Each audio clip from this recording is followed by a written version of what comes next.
Vous écoutez un podcast UC Louvain.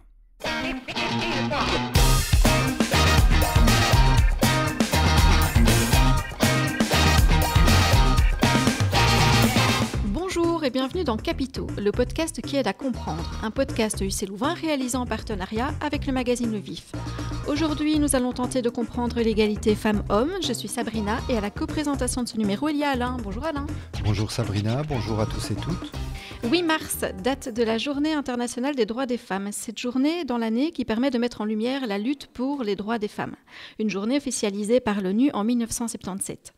Pour parler du sujet de l'égalité femmes-hommes, nous accueillons dans Capitaux Tania Van Emmelreyck, conseillère auprès du recteur pour la politique de genre à l'UC Louvain et une des chevilles ouvrières du master interuniversitaire en études de genre. Bonjour Tania Van Emmelreyck. Bonjour Alain, bonjour Sabrina, bonjour à tous et toutes. Et merci d'être avec nous aujourd'hui. Nous aborderons ensemble les thèmes de l'égalité en entreprise, de l'égalité dans l'espace public, en politique ou encore dans l'éducation. On est en 2021, on fait un podcast sur l'égalité femmes-hommes. Est-ce qu'en parler est encore une nécessité en 2021 ?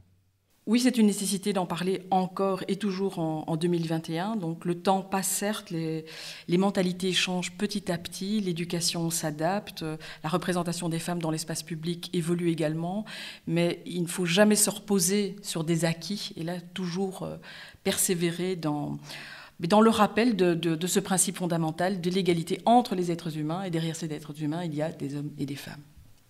Est-ce qu'il y a malgré tout des raisons de se réjouir de grandes avancées ces dernières années ? Oui, je pense que dans l'espace belge, déjà que l'on pourrait pointer en premier lieu, il y a toute une série d'avancées législatives dont on ne peut que se féliciter, et il y a aussi des avancées sociétales. Mais malgré tout, face à toutes ces avancées, on doit aussi constater des replis identitaires, des replis parfois sectaires, qui mettent à mal ce principe d'égalité et qui mettent à mal surtout la représentation équilibrée des genres et des sexes dans notre société. Et quand vous parlez d'avancées législatives, vous avez des exemples ? Avancées législatives, il y en a toute une série. Je dirais que la Belgique se dote de lois dont elle ne fait pas toujours une publicité énorme, mais en tous les cas, auprès du grand public, oserais-je dire, mais qui ont quand même des impacts très concrets sur cette représentation équilibrée que l'on veut des hommes et des femmes dans notre société. Par exemple, la loi quota au niveau des entreprises, l'allongement du congé de paternité, adopté il y a quelques semaines, quelques mois plutôt au début de l'année 2021, le positionnement aussi sur la place de la comaternité dans l'espace de la parentalité. Les décisions prises par le législateur répondent en fait à toutes les évolutions de la société et son souci de faire transparaître, en tous les cas de noter dans les textes de loi, son souci pour plus d'égalité. Vous avez parlé des quotas dans l'entreprise, justement, si on va voir du côté des entreprises.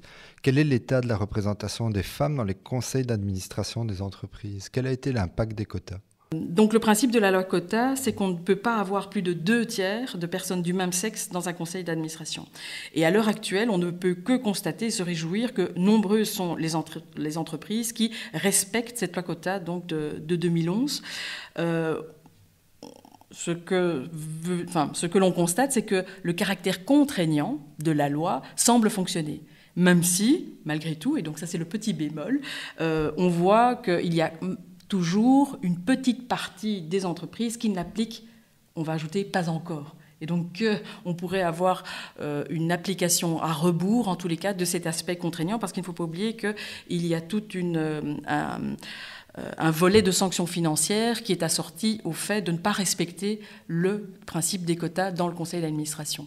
Mais actuellement, on ne peut que se réjouir de cette représentation plus équilibrée des femmes et des hommes au sein des conseils d'administration. Petite chose quand même qu'il faut nuancer, c'est que ici cette loi s'applique au conseil d'administration. Il reste dans les entreprises plein de lieux où les femmes ne sont pas représentées, notamment les conseils de direction ou les comités de direction et d'autres endroits stratégiques où se décident les grandes politiques qui vont guider des entreprises. Et donc là, c'est un pas en avant pour plus d'égalité et notamment pour une prise de décision partagée entre femmes et hommes. Et donc, il faudrait malgré tout faire évoluer le contexte peut-être et l'élargir. Réflexion. Pour rester dans le milieu de l'entreprise, parlons des salaires. Donc dans le public, les salaires sont égaux à postes égaux. Dans le privé, est-ce qu'il y a le même équilibre ? D'une part, la Belgique applique les législations européennes, les législations qu'elle a adoptées de ce point de vue. Donc, c'est-à-dire qu'à travail égal, il y a salaire égal. Donc là, on a un principe, mais après, ce qu'il faut regarder, qu'est-ce qu'il en est de ce principe dans la pratique. Et c'est là où les choses ne sont pas aussi simples à garantir, en tous les cas, cette égalité salariale entre hommes et femmes. Premièrement, parce que l'on voit qu'il y a une ségrégation professionnelle qui est assumée par les femmes. C'est-à-dire que les femmes vont se retrouver dans une série de secteurs professionnels qui leur sont dédicacés implicitement ou dans lesquels elles vont se retrouver, et ces secteurs professionnels sont peu valorisés financièrement. Donc ça, c'est une des causes de cet écart salarial qu'on continue à constater avec les femmes. Et donc, d'autre part, c'est que l'écart salarial peut aussi s'expliquer par la position qui est occupée par la femme dans l'entreprise. Ça peut l'expliquer, mais ça ne peut pas le légitimer. Et donc, c'est là où il y a toute cette particularité, si vous voulez, de cette réflexion autour de l'écart salarial. C'est que d'un côté, on a un principe d'égalité, mais dans la pratique, il n'est pas applicable parce qu'il y a un contexte qui ne permet pas qu'il puisse s'appliquer de manière transversale ou en tous les cas de manière transparente. Et d'autre part, on a une explication, toute une série d'explications par rapport à cet écart salarial, mais il ne faudrait pas que cette explication légitime l'écart. Et donc là, c'est comment est-ce que nous pouvons, le législateur aussi, travailler pour gommer, faire disparaître cette discrimination que l'on voit à l'heure actuelle dans l'écart salarial entre hommes et femmes. Une des pistes, par exemple, ce serait d'envisager des descriptions de fonctions qui soient exemptes de tout biais de genre. Parce que ce que l'on voit, par exemple, dans les entreprises à l'heure actuelle, c'est que femmes et hommes peuvent occuper des fonctions similaires, mais dont la description, ne fût-ce que déjà le libellé, est différent, justifiant, si vous voulez, par la banque, le fait que l'un soit payé plus que la femme, enfin l'un étant l'homme, soit payé plus que la femme. Donc il y a toute une série de mécanismes qui, dans l'entreprise actuellement, parasitent cette volonté d'égalité. Et donc là, par exemple, l'Institut pour l'égalité des femmes et des hommes a toute une série de boîtes à outils, une boîte à outils plutôt avec toute une série de pistes que les entreprises pourraient utiliser pour essayer de gommer toute cette représentation un petit peu inégalitaire. Une autre explication aussi par rapport à cette inégalité salariale, c'est que les femmes, d'une part, occupent des postes à moindre responsabilité, à moindre amplitude financière dans l'échelle de l'entreprise. Premièrement, elles sont cantonnées dans des secteurs qui sont peu valorisés. Et troisièmement, surtout, elles occupent des postes qui ne sont pas des postes à temps plein. Donc la femme, par excellence, oserais-je dire, est l'employé qui travaille à temps partiel. Et donc ce temps partiel a aussi un impact sur la rémunération et sur sa valorisation dans la carrière d'une femme au travail. Mais pour parler du temps partiel, justement, en prenant l'exemple du congé parental, il est accessible également et de façon égale aux deux parents. Or, ce congé n'est que rarement pris par le père. Est-ce qu'on a des chiffres par rapport à ça ? Est-ce qu'on peut expliquer cela ? Mais donc, par rapport à ça, peut-être juste une précision. Donc, le congé parental, c'est bien ce congé qu'on peut prendre, comme vous venez de le dire, homme ou femme, soit pour réduire, soit pour suspendre ses prestations dans le cadre dans son travail et suivant un caractère dégressif, c'est bien fixé par la loi, tout ça. Et donc, le but, c'est de pouvoir s'occuper d'un ou de plusieurs enfants de moins de 12 ans, donc à distinguer du congé paternel qu'on a pu évoquer au début de cette conversation. Et donc, même si, comme vous venez de le dire, ce congé parental est ouvert aux deux parents, donc qu'ils soient hommes ou femmes, on voit effectivement dans les faits que peu d'hommes le prennent. On pourrait se demander pourquoi peu d'hommes, c'est ce que nous demandons ici, c'est la question que vous venez de me poser. Et donc, les explications, elles sont multiples. Elles sont, d'une part, l'ancrage qu'il y a dans nos sociétés, dans notre société encore à l'heure actuelle, en 2021, à l'association de la femme à la sphère privée, à la sphère familiale, à la sphère de l'occupation, voilà, du ménage, et aussi et surtout du care. Du care, c'est-à-dire du soin, que ce soin soit apporté aux enfants, aux aînés ou à d'autres personnes. Et donc c'est cette ségrégation des tâches qui, quelque part, enraye la volonté de ce congé parental ouvert aux deux parents, hommes et femmes. Autre chose aussi, c'est que dans la représentation que l'on a encore à l'heure actuelle, malheureusement, dans nos sociétés, c'est qu'on a cette image que c'est l'homme, tel l'homme chasseur préhistorique, qui pourvoit aux besoins de la famille en nourriture, et ici, la nourriture étant de revenir avec le salaire le plus important. Parce que ce congé parental, dans son application actuelle, donc, on a une diminution du temps de travail, mais on a aussi une diminution du salaire qui y est associé. Et dès lors, il y a comme une espèce de frein, ou en tous les cas de biais implicite dans le chef des hommes, d'une part à se dire qu'ils ne sont pas légitimes à prendre cette place de celui qui va s'occuper des enfants, puisque la société lui renvoie l'image de l'homme travaillant 57 heures par semaine, s'occupant des choses viriles et masculines, et surtout n'empiéteront pas sur cette sphère privée qui est réservée à la femme, dont le soin aux enfants, qui plus est, plus ils sont petits, plus cette charge reposera sur les épaules de la femme. Par ailleurs, un fait intéressant, c'est que l'Europe a publié justement un état des lieux sur le congé parental dans l'espace européen. Et pour ce faire, elle s'est basée sur toute une série de données dont elle avait, qui sont à sa disposition. Et donc, on voit que la prégnance, donc le fait que l'argument le plus important par rapport à la réticence de prendre ce congé parental pour les hommes, c'est vraiment la représentation. La représentation que la société renvoie à l'homme de ce qu'il doit être par rapport à sa famille, par rapport à ses enfants. Et je prends l'exemple de la Pologne, qui est le plus mauvais élève de l'Union européenne en termes de congé parental. Et c'est totalement, c'est assez contradictoire par rapport à ce que je viens de dire. Pourquoi ? Parce qu'en Pologne, le congé parental est payé à 100% pendant 100% donc du salaire du père pendant 6 mois. Donc ici, il y a une espèce de contradiction, c'est-à-dire que là, les pères polonais ont l'occasion de prendre ce congé parental, d'être payés pendant 6 mois à 100%, mais ils ne le font pas. Pourquoi ? Et donc là, on interroge cette représentation de la famille, la représentation de la masculinité, la légitimité de l'homme par rapport à toute une série de tâches liées à l'éducation.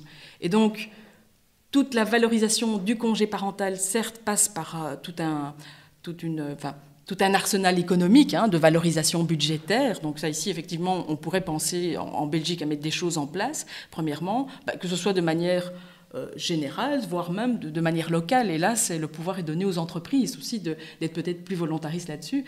Mais ça ne peut pas ne pas être associé, ça doit être associé donc à une politique volontariste aussi de valorisation de l'image de l'homme s'occupant de ses enfants. Et donc là, c'est toute l'importance de ces politiques d'égalité, de montrer qu'il n'y a pas de répartition genrée d'une tâche éducative, qu'un homme ou une femme, ça s'occupe tout aussi bien d'un enfant de part et d'autre, quoi. Il n'y a pas de ségrégation à faire. Et donc là, c'est déconstruire tous ces stéréotypes, déconstruire notre historicité du genre, la manière dont nous nous envisageons donc par rapport au rôle que nous devons jouer dans notre vie, dans la société. Et donc là, il y a encore du travail. Et au-delà de ce changement nécessaire de mentalité, est-ce qu'on peut aussi trouver des solutions structurelles, comme par exemple avoir de vraies solutions de structure d'accueil pour les enfants ou un horaire de travail plus respectueux de la vie de famille? Est-ce qu'on a des exemples dans d'autres pays? Oui, par exemple, les pays scandinaves, ce sont les pays vers lesquels on se tourne toujours avec envie, parce que là, il y a des politiques publiques beaucoup plus volontaristes en matière justement de conciliation de vie privée et de vie professionnelle. Parce que, outre cette possibilité offerte à l'homme de le faire, donc de s'occuper de ses enfants dans de bonnes conditions, la politique d'égalité vise aussi à le permettre à la femme. Et donc l'accueil des enfants, donc ce que vous venez de citer, donc d'une part élargir le nombre de structures accueillantes, Pour la petite enfance, on le voit très bien. Hein, donc, le parcours du combattant, dès que vous avez le projet d'avoir un enfant, vous devez déjà quasi l'inscrire en crèche, quoi.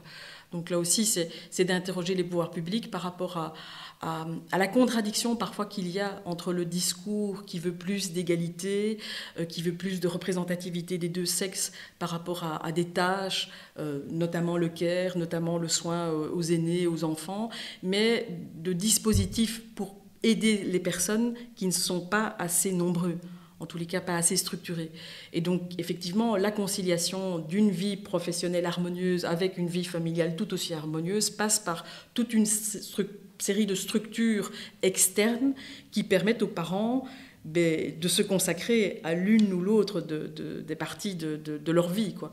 C'est de tendre vers toute une politique d'équilibre de ces temps de vie. Et donc cette politique d'équilibre doit être accompagnée budgétairement et économiquement. Et donc là, c'est toujours le nerf de la guerre, ce sont les finances et ce sont les budgets. Mais il ne faut pas baisser les bras pour autant. Alors, quittons le monde du travail, allons un peu dehors et parlons de l'espace public, de l'occupation de l'espace public. Est-ce que les femmes et les hommes occupent de la même manière cet espace public ? Ah non, pas du tout. Et donc là, ça revient un petit peu à ce que je viens de dire par rapport à cette répartition genrée qu'il y a des tâches. Donc on assigne la femme à la sphère privée et l'homme à la sphère publique. La femme à la passivité, l'homme à l'action. Bref, je ne vais pas ici passer un temps à considérer, à reproduire des stéréotypes que l'on veut déconstruire. Donc d'une part, il y a cette explication-là qui est bien ancrée dans la représentation collective. Et d'autre part, il y a aussi le fait que, c'est un fait, donc ça s'est appuyé aussi par des études de sociologues, d'architectes, d'urbanistes, que l'espace public est pensé par des hommes pour des hommes. Et que cet espace public ne tient pas compte du tout de la femme dans ce qu'elle peut y faire. Donc elle n'y pense pas. La femme déjà est absente de l'espace public quand on le conçoit. Et quand on va mettre cette femme dans l'espace public, on va penser ses besoins au prisme d'un regard masculin. Par exemple, pour un homme, le fait que c'est une réalité, et donc elle est de plus en plus mise quand même sur le devant de la scène, le fait que les femmes subissent dans l'espace public des violences sexuelles et des violences sexistes est une réalité. Mais l'espace public actuel ne répond pas à ce constat d'agression que l'espace fait subir aux femmes.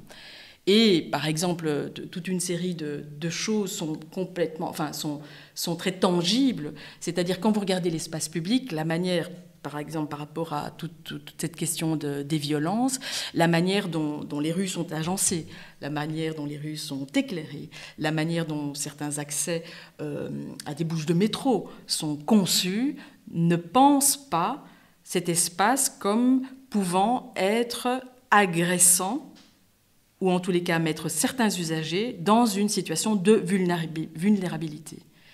Et donc c'est tout ça aussi qu'il faut repenser, c'est la manière dont les femmes participent à l'espace public de manière très concrète, c'est-à-dire lorsque l'on pense l'aménagement urbain, il faut inclure dans les comités de pilotage, les comités de décision des femmes, que ces femmes soient aussi convoquées en qualité d'expertes, architectes, urbanistes, voire même ASBL qui parfois font ce qu'on appelle, par exemple l'ASBL Garance à Bruxelles fait ce qu'on appelle des marches exploratoires, c'est-à-dire des marches dans la ville pour que les usagers des deux sexes se rendent compte que cet espace que je traverse moi, homme, comme un espace tout à fait inoffensif et anodin, mais en fait est porteur de toute une série de signes agressants pour la femme qui ne va pas se promener là, passer 10 heures du soir. Cet abribus que moi, j'emprunte tous les jours sans même me soucier s'il est ou non safe.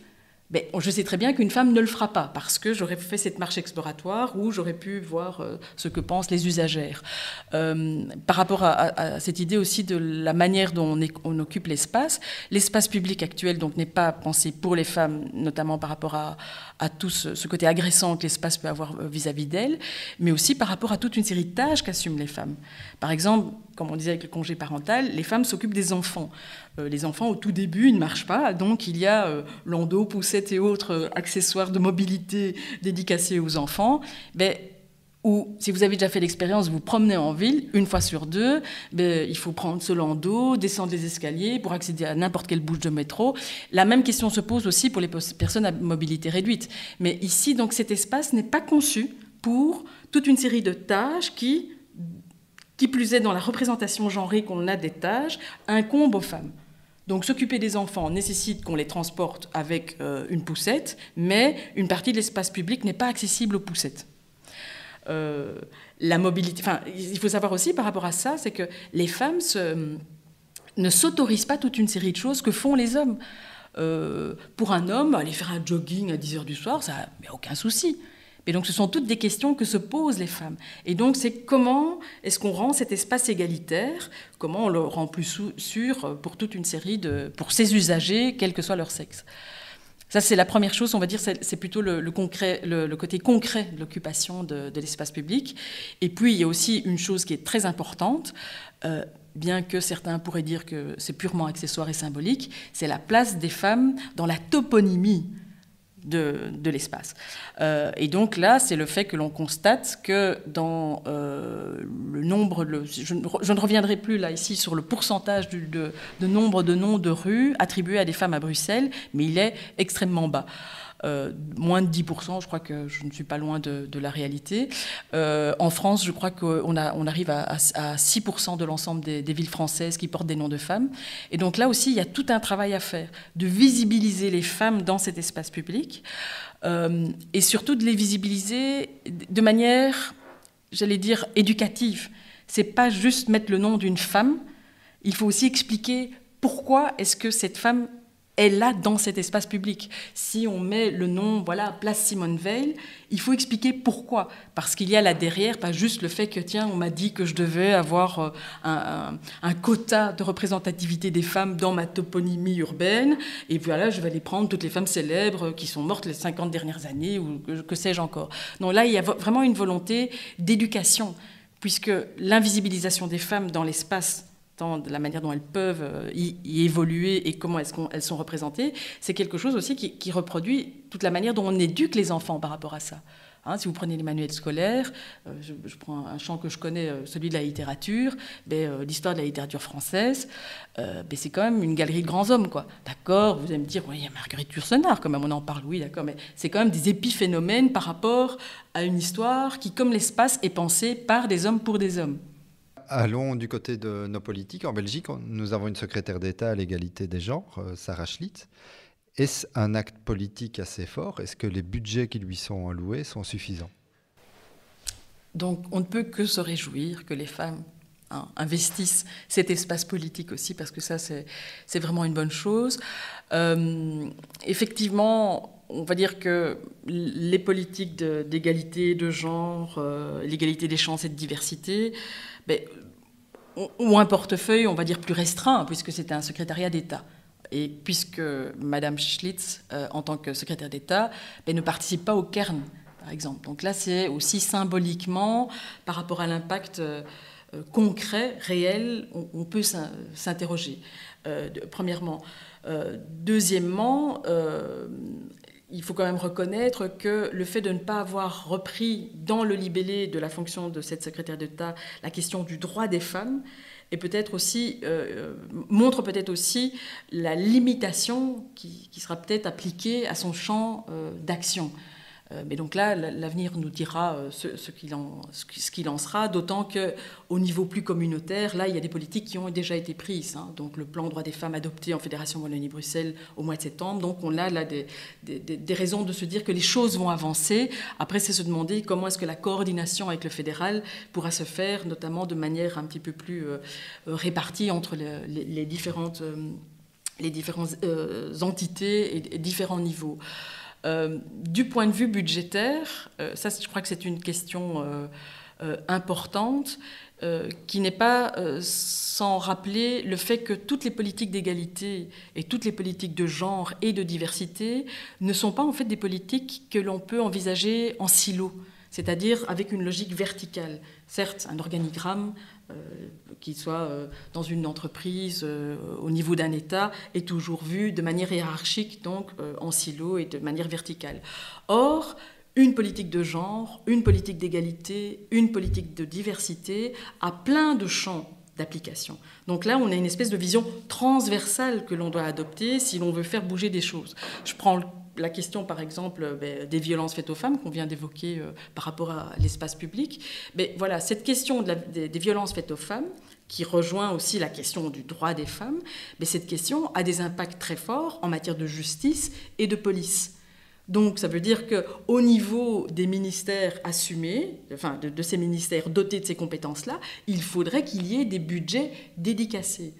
Et je ne pense pas que ce soit le cas, en tous les cas, à l'heure actuelle. Et donc là, c'est peut-être plaider pour une vision beaucoup plus transversale de la manière dont on peut implémenter ces politiques qui touchent toute une série de domaines au niveau de la société. Et la politique de genre, politique de genre et d'égalité et de diversité, étant donné qu'elle concerne des individus, elle ne peut pas se réduire à des portefeuilles. Les individus sont dans toute cette activité, dans tous ces portefeuilles. En 2020, Sophie Wilmès est devenue Première ministre en Belgique. Elle est aujourd'hui ministre des Affaires étrangères. Est-ce qu'on constate une évolution dans les portefeuilles ministériels confiés aux femmes ?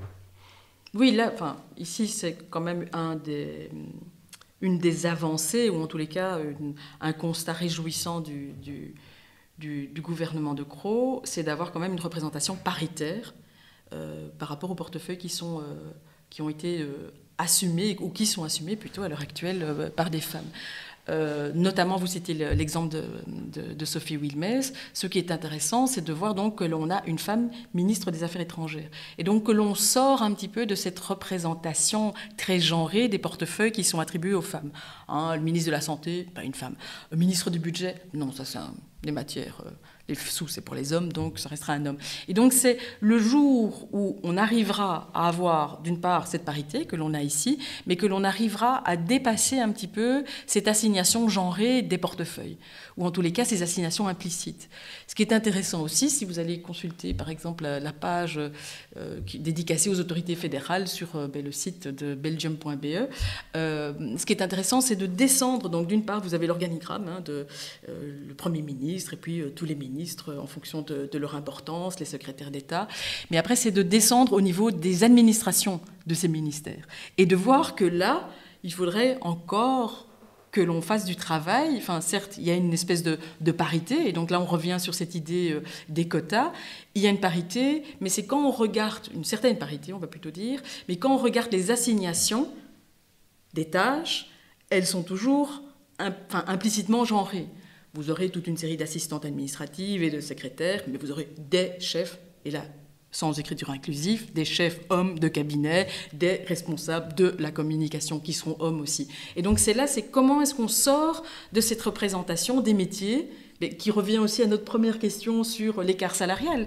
À partir du moment où on confine les femmes à être dans des métiers du care, de l'entretien et toute une série de milieux, de secteurs qui sont peu valorisés, on ne pourra pas aller vers une représentation égalitaire.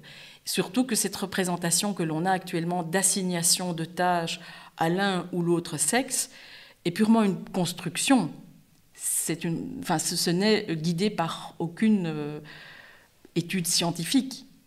Voilà, une femme n'est pas mieux qu'un homme. C'est juste qu'on n'a pas appris à l'homme qu'il avait ces compétences-là, ou en tous les cas qu'on n'a pas enseigné au petit garçon qu'est l'homme actuellement que, oui, ça pouvait faire partie de cet âge à lui, de prendre part à la gestion du ménage, comme s'occuper des enfants. Et donc là, l'éducation. On y viendra tout à l'heure. Nous sommes allés demander à Sarah Sépulcre, professeure en communication à l'UC Louvain et spécialiste des études culturelles, de nous parler de l'égalité femmes-hommes dans les séries télé et les médias. Je vous propose d'écouter son intervention. Sarah Sépulcre, bonjour. Bonjour. On va aborder avec vous spécifiquement le thème de l'égalité homme-femme dans les séries et les médias. La période actuelle nous fait passer de plus en plus de temps devant les Netflix, Prime Video et autres Disney+. Quelle est la place et la représentation de la femme dans les programmes de ces différentes plateformes ? Alors, dans ces plateformes spécifiques, c'est difficile à dire. Par contre, dans les séries, par exemple, ou dans les programmes que ces plateformes diffusent, là, c'est possible d'avoir des chiffres. Netflix, par exemple, qui diffuse beaucoup de séries télévisées. On sait que les séries télévisées C'est pas encore du 50-50 en termes de chiffres, on est plutôt du côté d'une balance de 40% de femmes et 60% d'hommes, qui n'est pas si mal que ça, parce qu'on s'approche du 50%, mais c'est pas quand même encore représentatif de la place des femmes dans le monde, puisque les femmes représentent 50% de la population. Et surtout, ce qui est intéressant, c'est d'aller au-delà des chiffres. Au-delà des chiffres, on se rend compte que dans les séries, par exemple, dans les fictions télévisuelles, dans les fictions diffusées sur Netflix ou sur d'autres plateformes, les femmes n'ont pas toujours les rôles prioritaires. C'est-à-dire qu'il y a des femmes, mais ce ne sont pas les héroïnes, par exemple. Ou quand ce sont des héroïnes, il y a encore des biais de représentation. C'est sur les personnages féminins, par exemple, que porte toute l'importance et le soin des enfants. Dans une équipe de médecins, les médecins hommes n'ont pas à s'inquiéter de leur conciliation vie professionnelle, vie privée, alors que les médecins femmes, bien. On voit aussi qu'il y a de grosses différences de traitement sur les corps qui sont représentés. Dans les séries télévisées aujourd'hui, quand une actrice a plus de 50 ans, les seuls rôles qu'on lui propose, c'est justement grand-mère, et elle n'a plus ni de vie sentimentale ni de vie sexuelle. Alors que les hommes, par exemple, ne doivent pas être jeunes nécessairement. Au contraire, plus ils vieillissent, plus on leur met de jolies jeunes femmes comme partenaires dans les couples de fiction. Et c'est pas du tout anodin, ça signifie que pour être dans une série, une femme aujourd'hui doit encore être jolie, jeune, svelte, mais aussi on voit bien que les personnages qui sont les plus appréciés sont les personnages plutôt doux, plutôt empathiques. A contrario, des personnages qui sont forts et qui prennent leur place, je pense à l'épouse de Walter White dans Breaking Bad, sont vraiment très fortement critiquées sur les réseaux sociaux. Donc, c'est pas mal, mais il y a encore des biais de représentation. Et il y a quelques mois, on a appris qu'une femme, Lashana Lynch, allait récupérer le matricule 007 dans le prochain film de la franchise James Bond. Ça a été interprété comme James Bond devient une femme. Et il y a eu un tollé général sur les réseaux sociaux. Est-ce que c'est une bonne idée en fait de féminiser des rôles masculins ? Alors moi, je trouve que rien que pour la provocation, c'est une bonne idée. Alors, ça veut dire que c'est une réponse qui n'en est pas une, mais en fait, si, quand on voit qu'on donne des rôles masculins à des femmes, il y a eu aussi Doctor Who, par exemple, qui est maintenant incarné par une femme. On voit bien que ça fait un tollé, et donc je trouve que rien que ça, c'est intéressant. Ça montre qu'effectivement, ça n'est pas accepté, ça n'est pas acceptable aujourd'hui d'avoir une femme dans le rôle du 007.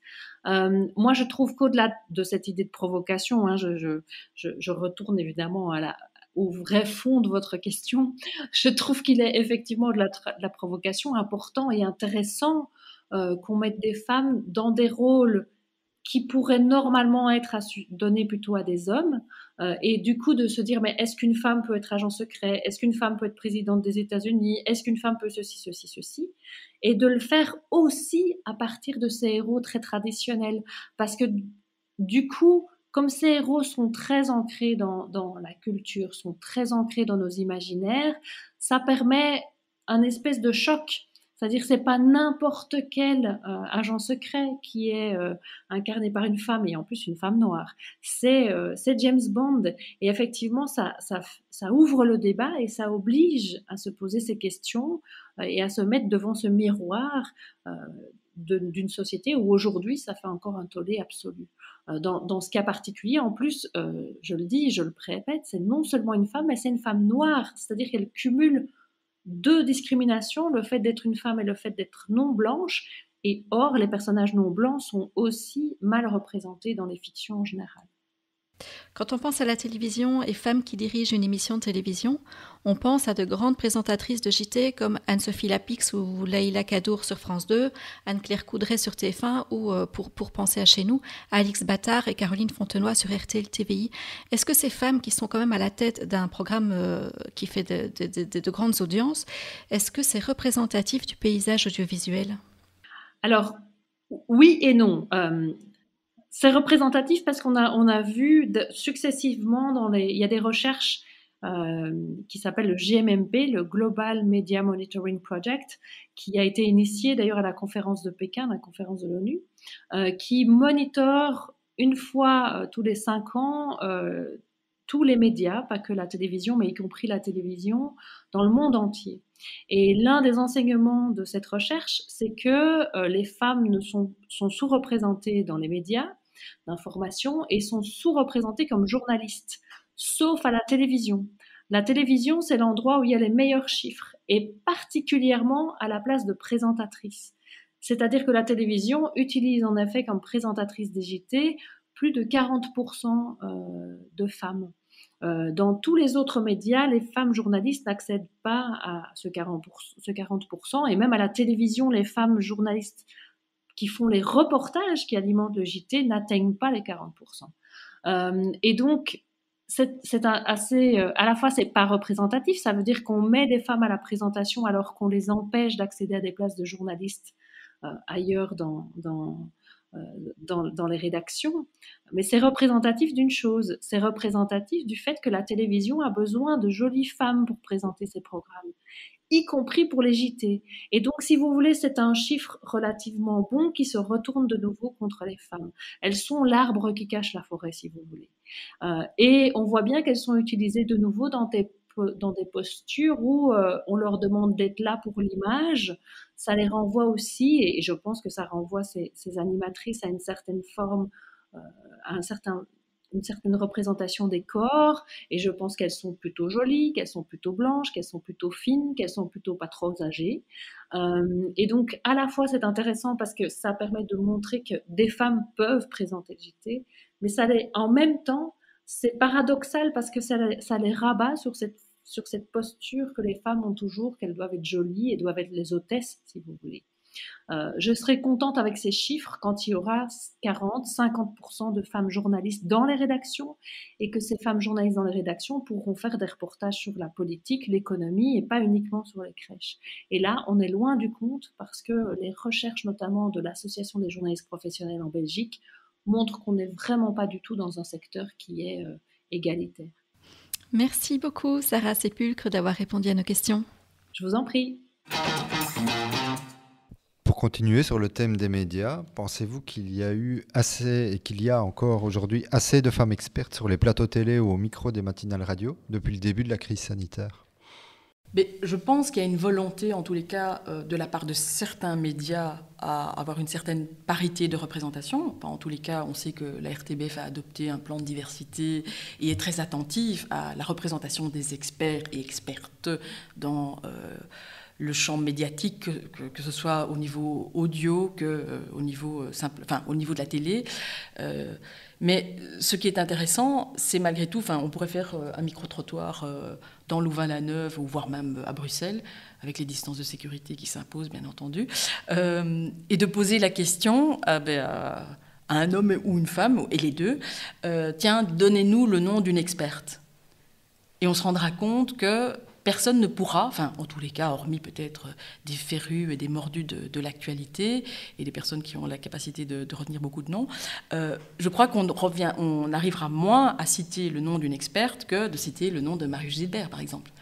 Et donc là, si vous voulez, c'est toute cette invisibilisation des femmes qui est parfois, comment est-ce qu'on va dire ça, de manière implicite, reproduite par les médias, et que le spectateur lui-même a très bien intégré. La femme, je suis sûre et certaine, c'est une affirmation un petit peu péremptoire de ma part, mais bon, je pense qu'une partie des spectateurs et spectatrices d'un journal télévisé où on convoque un expert et une experte va, par rapport à l'experte, s'attarder à plein de détails externes à sa compétence scientifique par rapport à l'homme.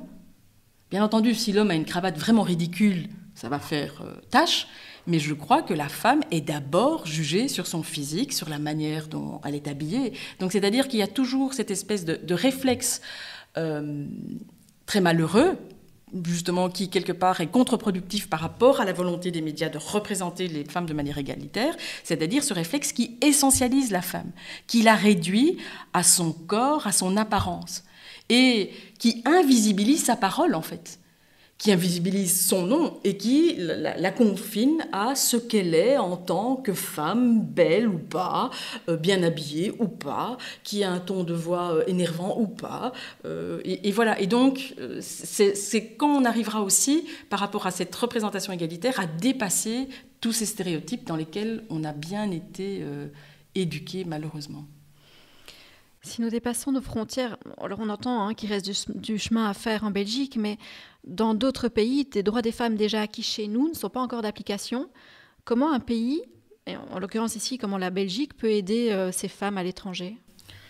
Donc là, je crois qu'il faut être très, très attentif par rapport à cette idée de l'aide et de ne pas tomber dans une espèce de politique qui serait une espèce de reproduction d'une posture coloniale, quoi, où on va aider ces pauvres pays qui n'ont pas notre niveau d'éducation ou notre niveau de gouvernance. Et donc là, je crois qu'il faut vraiment être attentif en tant qu'individu, nous, et en tant qu'État, par rapport à cette idée de l'intégrité de ces pays, de leur capacité à disposer de leurs propres ressources pour faire évoluer les choses et surtout de leur autodétermination. Ce en quoi, par exemple, la Belgique peut aider par rapport à ces thématiques de l'égalité de genre et de la diversité, c'est par le biais de ses formations. Et donc le fait que la Fédération Wallonie-Bruxelles ait mis sur pied en 2017 un master de spécialisation en études de genre est une des actions concrètes qu'on peut offrir à ces pays. Et effectivement, très concrètement, depuis 2017, de manière on ne peut plus croissante, on voit le nombre d'inscriptions d'hommes et de femmes issus par exemple d'Afrique, voire d'autres pays dépassant l'espace européen, et donc de pays aussi moins dotés, en tous les cas économiquement ou de manière législative en matière d'égalité, s'inscrire à ce master avec la volonté très claire de faire évoluer les choses dans leur pays. Parce que la particularité, comme tout master, en tous les cas de spécialisation, donc ce master est accessible à des personnes qui ont au moins fait 5 ans d'études. Qui peuvent valoriser toute une série de choses. Et donc, généralement, ce sont des profils de personnes qui ont déjà un poste dans leur pays et qui, acteurs et actrices de ce quotidien, veulent changer les choses et viennent suivre cette formation ici pour être outillés pour revenir après dans leur pays et intégrer soit une ONG, soit tel poste dans l'administration, et donc faire bouger les lignes. Et je crois que le positionnement de toute une série de pays, c'est certes d'avoir une aide bienveillante, mais tout le problème de la bienveillance, c'est qu'on sombre vite dans le paternalisme. C'est plutôt de se dire que face à nous, nous avons des hommes et des femmes égaux en droit et capables de choisir en toute intégrité ce que sera l'avenir de leur pays, ce que sera l'avenir de leurs organismes, leurs universités. Et donc là, je crois que c'est vraiment une prudence à avoir, c'est de ne pas, comme je l'ai dit au début, reproduire des schémas qui seraient extrêmement pervers, c'est-à-dire les schémas coloniaux. Au niveau de l'Europe, est-ce qu'il y a une sorte de cahier des charges sur l'égalité femmes-hommes à respecter pour les pays qui en font partie ou qui souhaiteraient y entrer ? En fait, c'est très intéressant votre question, parce que l'Europe s'est dotée depuis son origine d'un contexte, le traité de Rome en l'occurrence, qui rappelle le principe de non-discrimination entre hommes et femmes, et surtout le principe d'égalité. Et donc, quelque part, on a, dans l'origine même des textes fondateurs de l'Europe, ce point d'attention et cette ligne de force. Depuis 1984, donc aussi, je fais la maligne là ici en vous donnant des dates, etc. Mais donc j'ai dû quand même faire ce petit travail d'aller voir ce qu'il en était au niveau de l'Europe, parce que pour moi, hormis, et je dis hormis, ça n'a pas d'effet de hiérarchie, hormis la Convention d'Istanbul, ratifiée et adoptée par certains pays européens, pour moi, on était dans un cadre un petit peu très large. Effectivement, il y avait une commission qui, au sein de l'Europe, traitait de ces questions-là. Mais donc, en allant voir un petit peu plus avant, je me suis rendu compte, donc, depuis le traité de Rome, les choses sont inscrites dans les éléments fondateurs de notre espace européen, et que toute une série de mesures sont prises de manière transversale, avec parfois un aspect un petit peu coercitif auprès des pays membres. On parlait de la question du congé parental. Donc, j'ai pu découvrir, avec grand bonheur, que l'Europe a demandé que l'ensemble de ses pays membres prennent des dispositions pour mars, ou je ne sais plus quel mois exactement, pour 2022, par rapport à l'adoption de tous les pays membres du principe de congé parental. Donc là, ce sont toute une série d'avancées. Donc, ce que nous voyons en tant que citoyens et citoyennes belges, ce sont les applications de toute une série de mesures qui peuvent être prises au niveau européen et puis qui se répercutent dans nos politiques et notre législation. Parfois, le législateur belge aussi prend des mesures bien avant que l'Europe ne décide. Et là, donc ça, c'est quand même aussi une des caractéristiques par rapport à certaines politiques d'égalité où le législateur belge est parfois bien plus en avant que certains de ses voisins. Hein, la question de la comaternité, la question de la possibilité offerte pour les personnes transgenres de changer leur prénom sans devoir passer par tout un arsenal de mesures et de déclarations extrêmement discriminantes. Mais tout ça, le législateur belge prend ces mesures et ces dispositions sans en faire grand bruit. C'est ce que j'évoquais au début quand je disais que malgré tout, le contexte évolue, que l'on se focalise peut-être sur toute une série de choses et que l'on oublie le principal, c'est que malgré tout, les choses bougent progressivement en créant un cadre où femmes et hommes ne sont plus ou ne seraient plus discriminés et deviennent de plus en plus égaux. On l'a dit tout à l'heure, une des solutions, ça viendra de l'éducation. Alors l'éducation, ce sont les parents, c'est aussi beaucoup l'école. Qu'est-ce qui existe à l'école aujourd'hui pour sensibiliser nos enfants à l'égalité femmes-hommes ? Donc, par rapport à l'école, effectivement, on fait souvent beaucoup reposer sur les épaules de l'école, sur les épaules des enseignants. D'une part, c'est la réalité. Donc, nos enfants passent, malgré tout, la plupart du temps d'une journée de la semaine, sur les 5 jours de la semaine, à l'école. Face à des enseignants et enseignantes qui, donc d'une part, sont engagés et payés pour leur apprendre des choses. Et donc, ce que l'on oublie parfois aussi, c'est que ces enseignants et enseignantes, bien malgré eux, reproduisent toute une série de stéréotypes. Série de stéréotypes dont qu'on a pu déjà évoquer, notamment par rapport à la répartition genrée de certaines tâches, et aussi par rapport à la répartition de compétences, qui serait plus le fait d'hommes ou de femmes. Ainsi, on entend toujours, malgré tout encore, que les garçons sont plus doués en maths. Pour preuve, regardez le nombre d'ingénieurs à l'école polytechnique, que les filles sont plus douées en langue, ou que les filles ont plus la fibre littéraire, etc., etc. Et donc là, il y a tout un volet d'accompagnement et de formation des enseignants et enseignantes pour les sensibiliser au fait qu'ils reproduisent des stéréotypes dans lesquels eux-mêmes ont été éduqués. Il ne s'agit pas ici de trouver le coupable et de le crier haut et fort et de le lyncher en place publique, ce n'est pas du tout ça, hein. Le principe ici, c'est de se rendre compte qu'on est dans un système qui ne fait que reproduire ces modes d'organisation et qui les valorise quelque part par toute une série d'actions. Et donc les enseignants n'y échappent pas. Donc les enseignants, ce sont des êtres humains qui ont été éduqués dans un système où on a une répartition genrée. Et donc d'une part, passer par l'éducation des enseignants et donc aussi d'offrir deuxièmement des outils à ces enseignants pour pouvoir faire la mission qu'on leur a donnée dans de bonnes conditions. Éduquer les enfants avec d'une part des outils qui ne reproduisent pas des stéréotypes de genre, donc les manuels scolaires, des choses comme ça. Hein. Dans un manuel scolaire, ce n'est pas une infirmière et un chirurgien qu'on représente pour expliquer, je ne sais pas moi, tel accord grammatical.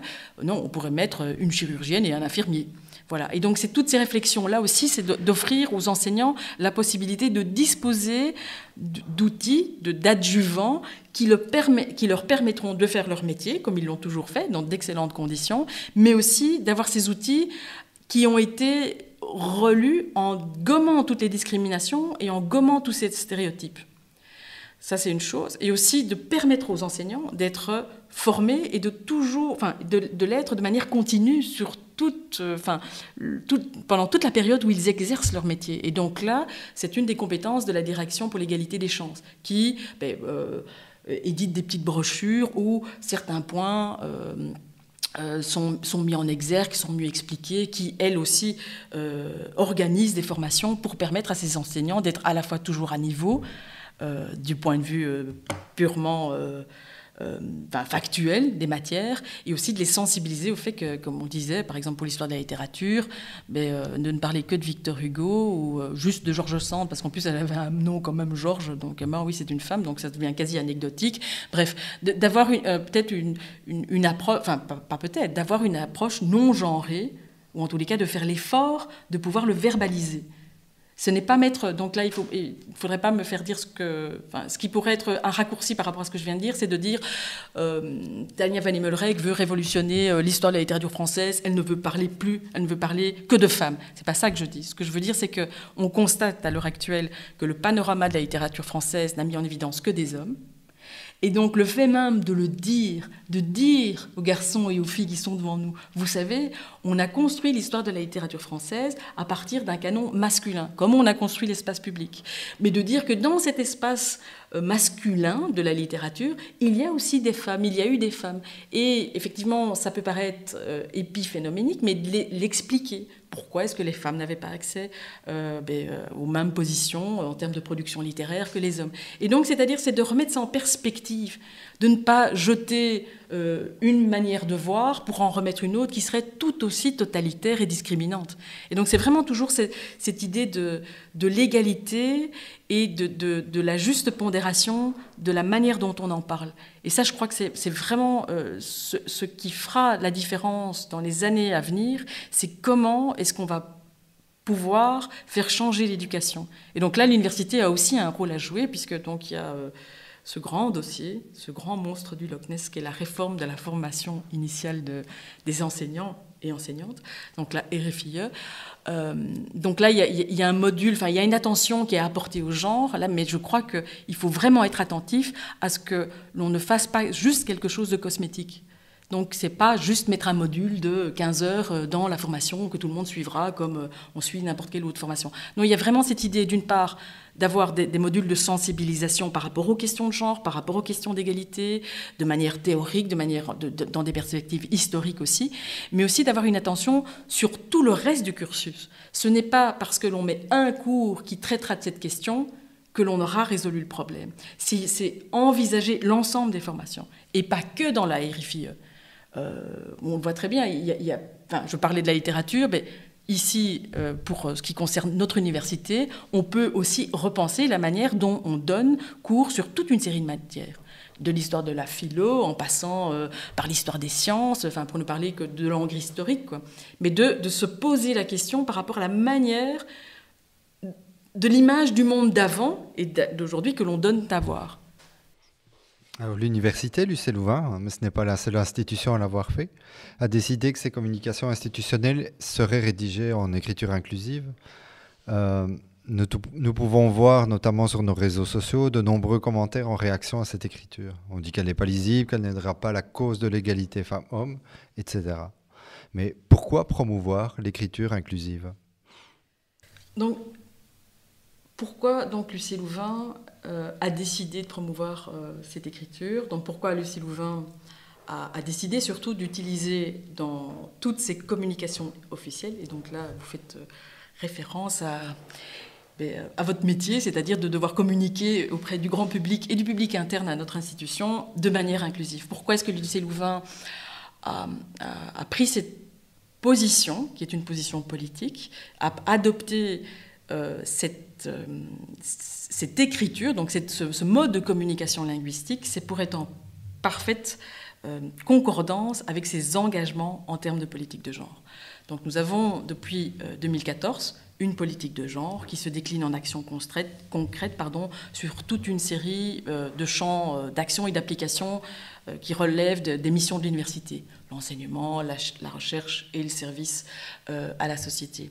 Une des actions concrètes qui avait été mise, qui est toujours présente dans ce plan d'action, c'est de communiquer de manière non discriminante.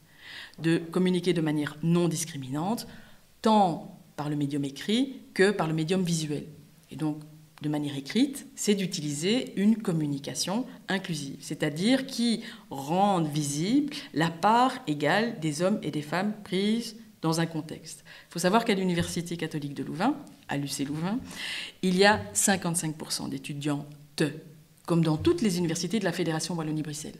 Lorsque nous envoyons un message en disant « chers étudiants », nous invisibilisons 55% de notre population étudiante. Et donc c'est pour rétablir, si vous voulez, cette espèce de constat simplement de la réalité de la population étudiante actuelle, de ne pas invisibiliser les femmes et de s'adresser également à elles. Donc nous nous adressons aux chères étudiantes et chers étudiants. Ça c'est la première chose, donc c'est la cohérence par rapport à notre politique de genre. Et donc j'évoquais le fait de la communication visuelle. C'est aussi très important à chaque fois que l'on a des supports, par exemple notamment pour la promotion des études, de ne pas reproduire toute une série de stéréotypes. Et on revient là à notre importante lame de fond par rapport à ça. Donc c'est par exemple de cantonner tout ce qui concerne la faculté de philosophie, arts et lettres à des représentations de jeunes filles dans des auditoires écoutant un professeur masculin et de brochures d'information pour l'école polytechnique de Louvain avec juste des ingénieurs à casque sur un chantier. Et donc là aussi, la communication inclusive passe par ça. C'est une déconstruction de ces stéréotypes, de penser à une mixité d'une part, de penser aussi à sortir des rôles assignés en fonction des sexes et d'aller aussi voir même vers plus de fluidité, c'est-à-dire de ne pas contraindre l'homme ou la femme à un seul rôle. Il y a deux choses, enfin, il y a une chose en tous les cas, c'est de ne pas limiter la communication inclusive, l'écriture inclusive à l'usage du point médian. Le point médian, c'est une facilité typographique qui est offerte aux usagers qui savent en faire usage, aux usagers expérimentés, pour éviter l'usage des doublons. Parce que ce que veut l'écriture inclusive, c'est lorsque l'on parle de chirurgien et que soit on sait très bien que la cohorte, enfin le groupe que je vise est composé de femmes et d'hommes, de se dire, je ne vais pas dire les chirurgiens, parce qu'on pourrait penser qu'il n'y a dans ce groupe que des hommes. Donc je vais dire les chirurgiens et chirurgiennes. Et donc ce que permet le point médian, c'est par exemple lorsque vous êtes assez alerte dans l'utilisation de ce point médian, vous n'ayez pas la contrainte d'écrire 2 mots et donc de prendre plus de temps. Donc c'est un système d'abréviation qui permet d'agglutiner, de mettre dans une seule forme les 2 termes féminins et masculins. Ça c'est une chose. Et donc ce point médian est souvent utilisé dans des médias qui soit sont restreints en termes de place parce qu'ils n'ont pas parce qu'ils ont un nombre de caractères restreints. Je songe par exemple à Twitter, voire qui, en termes de lisibilité par rapport à la personne qui va lire le message, on ne va pas commencer à développer à outrance toute une série de doublons. Donc on vise la concision pour que le message soit visible. Donc là, je crois qu'il ne faut pas confondre d'une part l'opportunité du point médian pour toute une raison de pratique et de déguiser ça en espèce de revendication par rapport à une lisibilité, à une accessibilité qui ne serait pas ouverte à toute une série de publics. Tania Van Emmelrijk, vous êtes l'une des chevilles ouvrières de la mise en place du master interuniversitaire de spécialisation en études de genre. Alors ça dépasse l'égalité femmes-hommes, mais ça en fait partie. Pourquoi suivre un tel master aujourd'hui ? Pourquoi suivre un tel master aujourd'hui ? Parce que ça répond d'une part aux engagements de notre société belge et plus largement des engagements de la société à l'heure actuelle au XXIe siècle. D'autre part aussi parce que l'on voit se développer dans beaucoup d'entreprises, d'une part, donc dans le secteur privé et dans le secteur public, toute une série de postes où ces qualifications en matière de diversité, d'égalité, de non-discrimination sont demandées. Et donc ici, c'est d'offrir à toute une série d'adultes, hommes et femmes, des capacités d'analyse, de réactivité par rapport à toutes ces questions. Et c'est surtout, d'une part, les outiller en termes de bagage théorique, de leur offrir une espèce de boîte à outils pour pouvoir appréhender des fonctions bien spécifiques dans leur champ de compétences et dans des champs d'application dans lesquels ils se retrouveraient. Et avec aussi la possibilité de se spécialiser, par exemple, sur certaines questions, une approche plus juridique via des cours de droit, une approche plus économique ou ouverte sur le développement durable par rapport à certaines choses.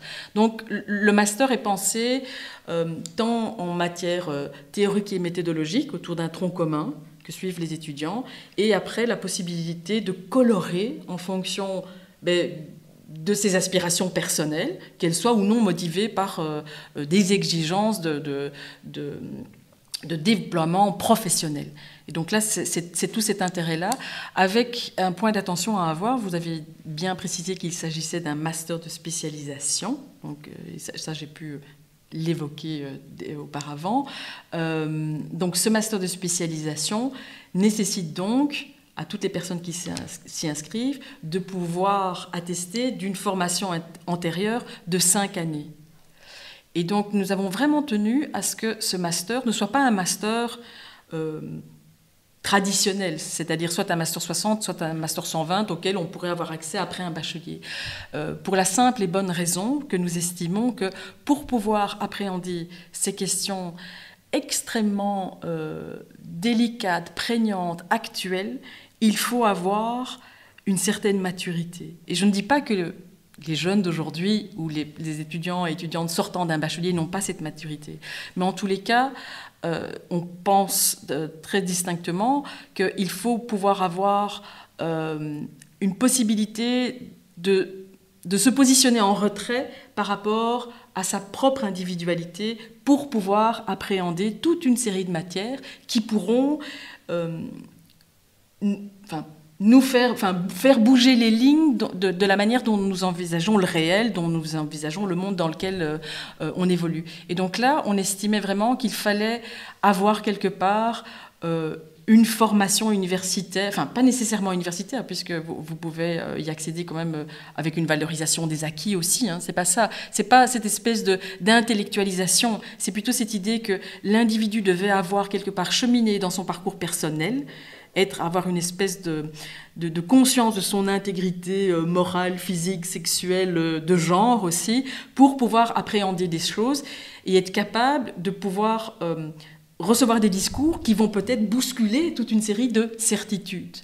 Et il ne faudrait pas que l'on tombe dans l'effet inverse que celui recherché par ce master, qui veut former pour ouvrir, d'avoir des personnes qui s'endoctrineraient, et là le terme est extrêmement fort, mais des personnes qui se replieraient sur une série de théories, de phénomènes, parce qu'elles n'auraient pas cette distance critique, ou parce que le discours et les présentations qui seraient faites iraient chercher quelque chose chez elles de non résolu, ou en tous les cas en questionnement encore. Et donc c'est par rapport à ça qu'on estime que ce master doit être et est un master de spécialisation.